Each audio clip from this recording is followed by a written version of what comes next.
Amongst people who fix cars. At least that was how it was when I was growing up. Then you have just like other things, like this colloquial vocabulary that exists in certain regions and in certain neighborhoods. Like even in Baltimore. Like I remember when I first moved here and I would hear certain things like, "What up, dummy?" Y'all heard that one? Like I'm like, "Hey, who you talking to?" Like, but that's kind of like, a thing. It has a meaning. My friend Dave Schmigall, who happens to be a white guy, one of my closest friends. Like we always talk about the difference between like what black people do and what white people do. Like I'm not gonna go over that list with y'all today. But culture is also in food too, right? Like in the Asian culture, like rice is a staple, and in the Indian culture, spices, and the Hispanic and Latino community, like grains and beans, like all of these things are just a part of the culture. All of these things like refer to culture, and it's what we notice, and it's also what we feel. I want to make sure that we're on the same page about like what exactly culture means. And so when you look up the definition of culture, you will see things like characteristic features, attitudes, values, and practices that are distinctive to a particular culture. But here's the thing about culture.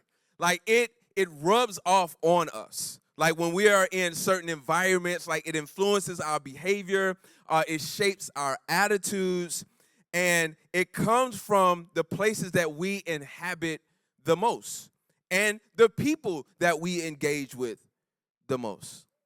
And who we are, like our characteristics, is a reflection of the cultural influence that we have been exposed to. We see it in our children. We see it in people's mannerisms, in behaviors, in words, in accent. Like right now, my baby girl is like leading us in prayer at night, and she loves to use the word bless because she hears myself and my wife always blessing her and her brother. So she's picking this up as a part of a culture of our home and a culture of prayer. Well, this week we kick off a series centered around this idea of imitating Jesus. Because a big part of what happens with culture is the culture that we are influenced by, or the culture that we are exposed to, we begin to imitate. We begin to reflect. And to be a follower of Jesus means that we practice the ways of Jesus as an apprentice. An apprentice is someone that one day, like, does what the master does, but in the meantime, they are imitating what the master is doing.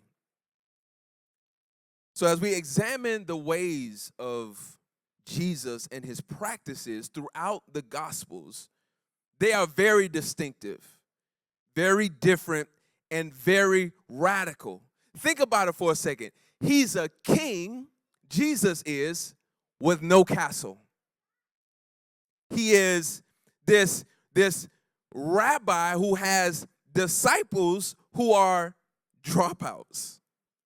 He dines with thieves, and he travels, listen to this, mostly without transportation.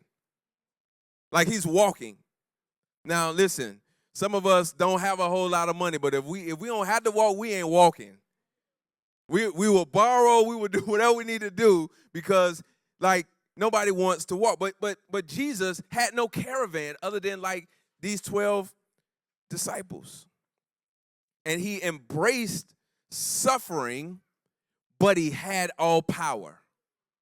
Like these are the distinctives that we see when we see the life of Jesus. So the followers of Jesus were first called Christian at a place called Antioch. And it literally was like a political name given to the followers of Jesus that meant little Christ, meaning they lived so counterculturally that it was reflective of this rabbi that they called Jesus. And the cultural distinctives: love, humility, sacrifice, prayer, and how they worship. And it was influenced and informed by following Jesus, who was both their rabbi or teacher and king. And their lives will be a reflection of a different kingdom, not a kingdom associated with this world. So this guy named Paul, who was regularly writing letters to Jesus' followers and helped to establish many of the churches that we read about in the New Testament, he's writing a letter to these Jesus followers in a place called Philippi, and he's encouraging them to live a life that imitates Jesus. And this is what he says early on in the letter. He says, "My hope for you would be that you would have the fruit of righteousness." All of our lives produces fruit. And so Paul is saying, hey, I want the fruit of your life to produce righteousness. And then he narrows down on some specific examples that Jesus' followers need to understand. And this is a critical thing for us to understand, especially right now, the Sunday before Tuesday, where we got a big day in this country where we're going to be voting. Now, I know some of you have already voted. Some of you already have your mind made up, which is fine. But here's the point that I want to make up. I want to make to us. Jesus' followers should be showing up distinctly different in our world. And how we live should not reflect the culture of the country that we are in right now, the state of the country that we see right now. It should reflect the kingdom of heaven. And this is in part what Paul is writing a lot about in the New Testament when he's writing these letters. And I know that this seems like so far removed from our day, but all of the issues, particularly cultural issues and all of the tensions that they were facing then, we face now today. Very, very similar. And so here's what I want to narrow down on today. These 4 verses in Philippians chapter number 1, starting in verse number 27. And here is what the Apostle Paul is saying to these followers of Jesus. Verse 27. Just one thing. As citizens of heaven, live your life worthy of the gospel of Christ. Then, whether I come and see you or am absent, I will hear about you, that you are standing firm in one spirit, in one accord, contending together for the faith of the gospel, not being frightened in any way by your opponents. This is a sign of destruction for them, but of your salvation. And this is from God, for it has been granted to you on Christ's behalf, not only to believe in him, but also to suffer for him, since you are engaged in the same struggle that you saw I had and now hear that I have. Simple subject to kick off this series, this 4-part series that we're in, where we're talking about imitating Jesus. I want to talk today about how we should live, because this is what Paul is really echoing to us, how we should live. What Paul is talking about here is very, very simple. He's saying we specifically, if we follow Jesus, have somewhere or someone we take our cue from. And if we follow or submit or surrender to Jesus, he is our king. You know, a friend of mine, James, last week, a couple weeks ago, he said, someone asked a question. We were doing a session, and politics was a part of the session, and someone said, well, what do we do, or how do we minister to people post-election? And I'll never forget what James said, because it was so powerful. He said, you have to understand that some people are going to be very disappointed because their king lost, or could be queen, but their leader lost. But if we follow Jesus, we're not discouraged because our king is still on the throne. And this is what Paul is saying, is that we first take our cue from Jesus. And if it's his kingdom and it's not an earthly kingdom, then our point of reference comes from him first. Let me give you a practical example. In interior design, I love interior design. In interior design, when you're going to design a space, there's a phrase called the jumping off point. And the jumping off point could be anything. It could be a piece of art.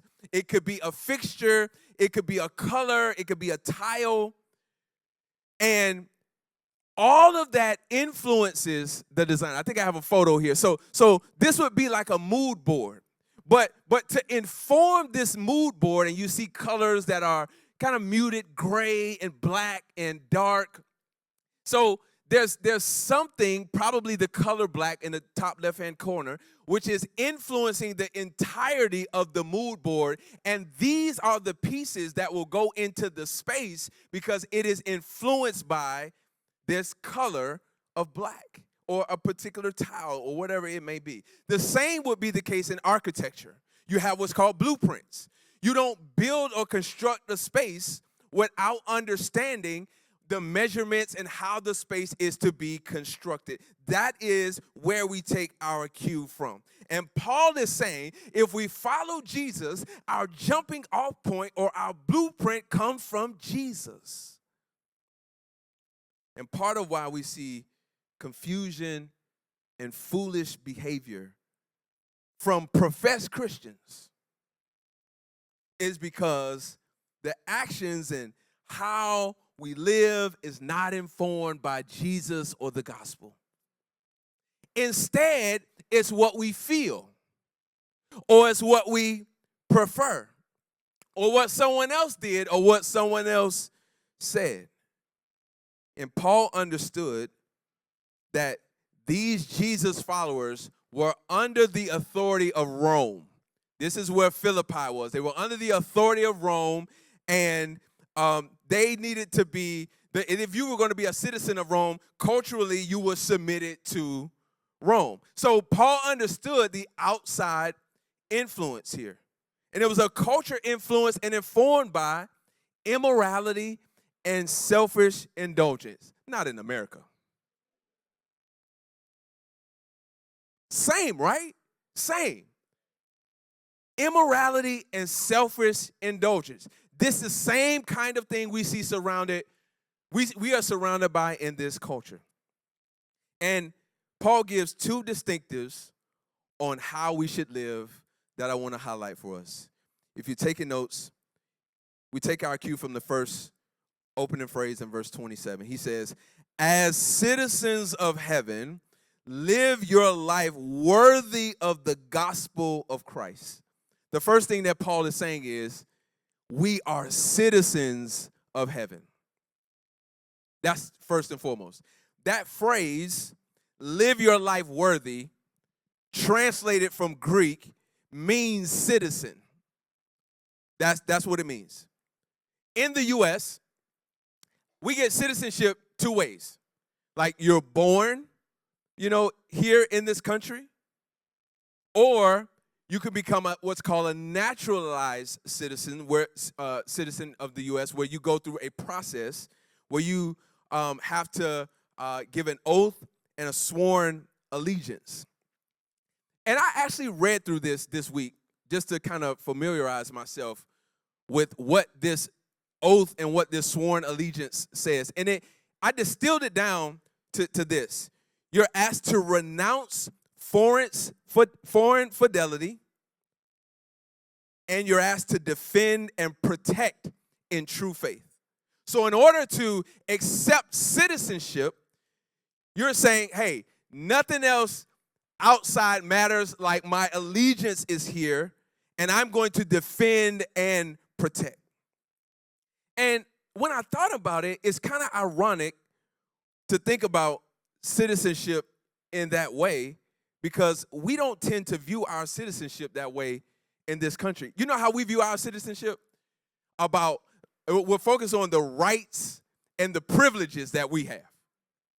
We're not thinking about like defending and all. Yeah, well, we're going to defend our right. We're going to defend our privileges. I can say what I want to say because it's in the Constitution. I can go where I want to go. I can do what I want to do, obviously within the rights. Our primary focus is not how we embody the values and not on how we live on behalf of others. It's how we live on behalf of ourselves. And this is what Paul is saying. If we have citizenship in heaven, how we behave informs how we live, even as citizens in this country. Because we're submitted to the kingdom of Jesus first. It means that how we live should reflect our allegiance to Jesus. What does it mean to be a citizen of heaven? I'm going to give you just 3 quick examples. Number 1, it means that we are fully submitted to the lordship of Jesus. Well, when I say lordship of Jesus, I want to make sure that I'm clear about what I'm saying. I'm not saying you know Jesus and you're cool with him. I mean, you can be, but that's not primary. Like, lordship means that you are submitted to him. You take your cue from him. You follow him. You obey him. That's part of what it means to be a citizen. Because to be a citizen in Rome, which is the context of this passage, you had to be fully submitted to Caesar. And if you were not fully submitted to Caesar, there were consequences. And what Paul is saying here is that we are fully submitted to Jesus first, then everything else. Secondly, what it means to be a citizen of heaven, we take our cue from the Sermon on the Mount. That's in Matthew 5-7. And if you want a foundational understanding of what it means to follow Jesus and to be a citizen of heaven, read Matthew 5-7. And basically, it's a series of messages of Jesus saying things like, you have heard it said, but I say. And basically, this is how you think you should live, but this is how you should live according to my kingdom. This is how you should give. This is how you should love. This is how you should treat enemies. And oh, by the way, this is how you can live without anxiety. He's talking about all of these things. And then thirdly, just in case we needed like a really, really succinct understanding, Jesus gives us the great commandment. He says to love God with all your heart, soul, mind, and strength, with everything you have, and then love your neighbor as yourself. All of the laws fall under these. That's what it means to be a citizen of heaven. Also, being a citizen in heaven, as I've already mentioned, it means that our politics are first informed by following Jesus. I'm going to say that again. It means that our politics are formed by what it means to follow Jesus. You can't reimagine Jesus' instructions on the liberal aspect of things, and you can't weaponize what it means to follow Jesus and his commands on the conservative side. See, both sides kind of got it twisted. Both sides have a little bit of interpretation that fits a little bit more to their leaning.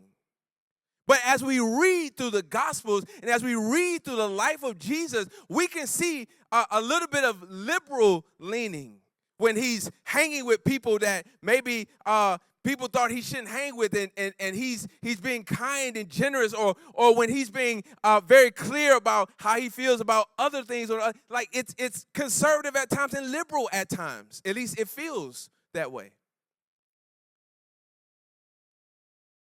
So my question really is, as it relates to being a citizen of heaven, and as we think about like our politics, do our actions reflect Jesus' lordship or a particular party's leadership?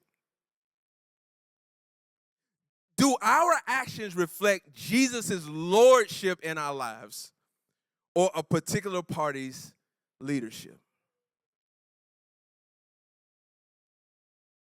So number one, Paul says that we are citizens of heaven.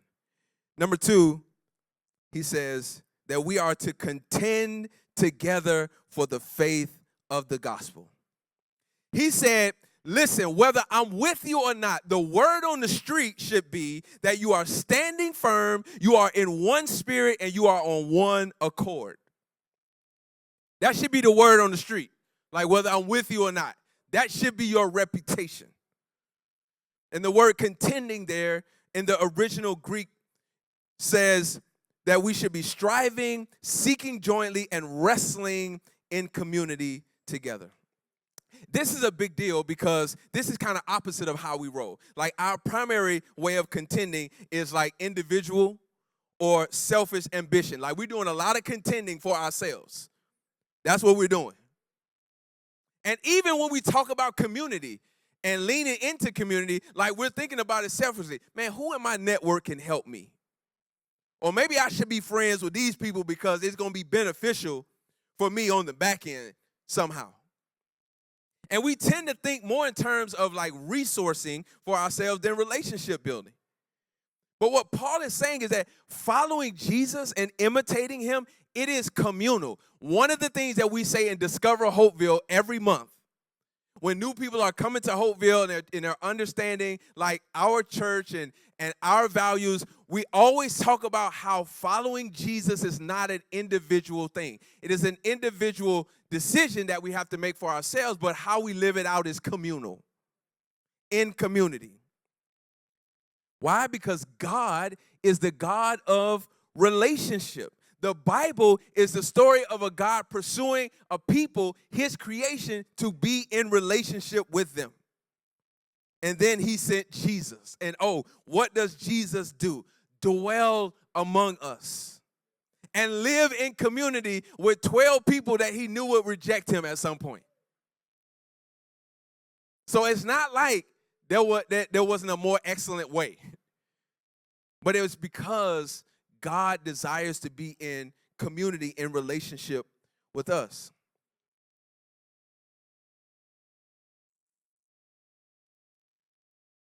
If we are not contending together,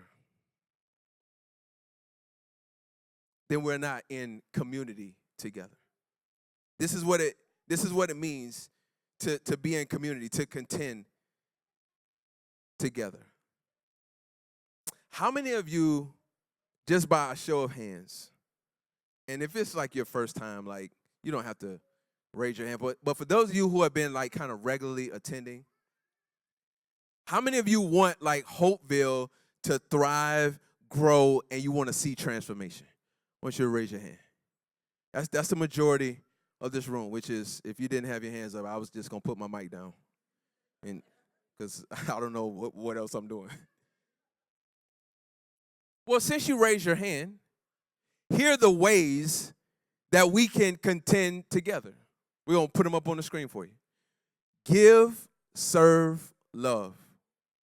It's that simple. That's how we contend together. We give of our time, we give of our talent, we give of our treasure. How we serve our neighbors, and we serve our strangers. Let me kind of break that down and help you understand. When we say neighbors, and when Jesus said neighbor, he was specifically talking about people different than us. We don't really have a problem serving our friends. That's why friends isn't up there. We have a different challenge when people are different than us in ways that we don't like. Yeah, those people. We serve them. And then strangers, just people we don't know. And then love, like it's just unconditional. It's no strings attached. Practically, that looks like for us, serve teams, serve Sunday, we have groups, and then we budget to give, like financially. That's what this means. That's what it means to contend together.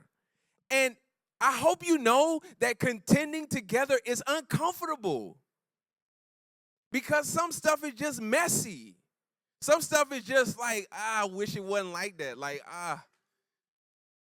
But when you contend together for the gospel, this is what it means. It's impossible for us to follow and imitate and practice following Jesus without community. And a big part of that is because there's always like cultural tensions, there's oppression, there's things that make it hard. It was things that was making it hard for the Philippians. The same thing for us. It's the same today. And Paul goes on to say that he also didn't want us to be frightened in any way by our opponents, by the things going on around us. But you know what makes it easier for us to fight and stand firm? When you got backup. Y'all know when you got backup, boy, you got a different swole, you know. You like, yeah, come on, because you already know. It ain't just me, it's me and whoever else, right? That's what makes it easier to contend with your opponents. Is when you're in community. But there are too many of us who are fighting battles, whether they're internal or external, by ourselves. And it doesn't matter how strong you are. It don't matter how many resources you are. There's going to come a test. There's going to come something that you cannot handle on your own. To follow Jesus is to face opposition, and sometimes it's scary. And Paul is writing this encouragement from jail, by the way. So he understands. He also understands that standing firm will bring suffering. I know we don't like that. Here's what he said. For it has been granted to you on Christ's behalf, not only to believe in him, but also to suffer for him. Man, we wish that part wasn't in there. But it is. And I love Paul's encouragement to Timothy, a young leader, when he says to him in one of his letters to Timothy, he says, if we suffer with him, we will reign with him. We only like the reigning part. We don't like the suffering part. But can I tell you that the reigning part doesn't come without the suffering? You got to have the prerequisite. And there's nothing that draws us closer to God and that perfects us like suffering. It has a purpose. But there's also nothing worse than suffering alone, which is why we need to contend together. Let me see if I can land a plane for us like this. When I think about Paul's words, how he says that we should live as citizens of heaven and we should contend together for the gospel, I think of this woman named Liz. Liz is a woman who has inspired me over the years. And when I first started out in ministry, I was a youth pastor, and I had oversight over like all of the ministries to young people from like 2 to 18. Way too much responsibility at that time of my life, but they gave it to me. But I had wonderful people like Liz, who was one of our kids' volunteers, and man, like Liz loved those kids. She loved serving. But something happened, and I actually really don't even know what happened, but like it seemed like overnight she lost her eyesight and went blind. And I watched Liz suffer well. She was completely surrendered to Jesus as a citizen of heaven, and she kept contending with us and kept serving and kept investing in those kids. The thing that I love about Liz the most, and this is what really inspired me, she never lost her sense of humor. And so, like, we kind of had this relationship, and I would see her coming, and I obviously knew she couldn't see me, and so I would just like walk past and say, "Oh, you gonna act like you don't see me?" Now she blind, y'all, you know, so of course she didn't see me. And I would do it every time. It would just be like our little joke, you know. It was great, and it was great because Liz wasn't gonna let anything stop her. She wasn't going to allow her circumstance or her situation to hold her back. Imitating Jesus wasn't a good circumstance thing for her. For some of us, like the whole imitating Jesus, it's just all in hopes of our situation is always going to be good. But Paul is clear here that we're going to suffer. Our situation isn't going to be good all the time. But can I tell you something? People are always watching how we live. I watched how Liz lived, and it inspired me. And I said to myself to this day, if something in my life happens this way, I'm going to think of Liz. Will that be said of you or of I? That how we live our lives, that people will be inspired and will be compelled, that there's something different, that there's a joy, that there's a commitment, that there is a love, there's something there. And earlier I said, as we close, earlier I said that if we want to have an understanding of what it means to follow Jesus, to be a citizen of heaven, we should read Matthew 5 through 7, the Sermon on the Mount. Well, here's what Jesus said in the beginning of that sermon, Matthew 5, verse 16. He said that we should let our light shine before others so that they may see our good works, what we do, and glorify our God in heaven. Are we living a life in such a way that people are seeing our good works and glorifying our God in heaven? Not that they would necessarily say something to us, but they will say, man, there's something different there. There's something going on there that's different. And that's what it means to imitate Jesus, to be fully submitted to him, and to live in such a way that is counter-cultural. But we can't do that in our own power. We can't do that in our own strength. That's why we need to contend together. I'm going to ask everyone to stand.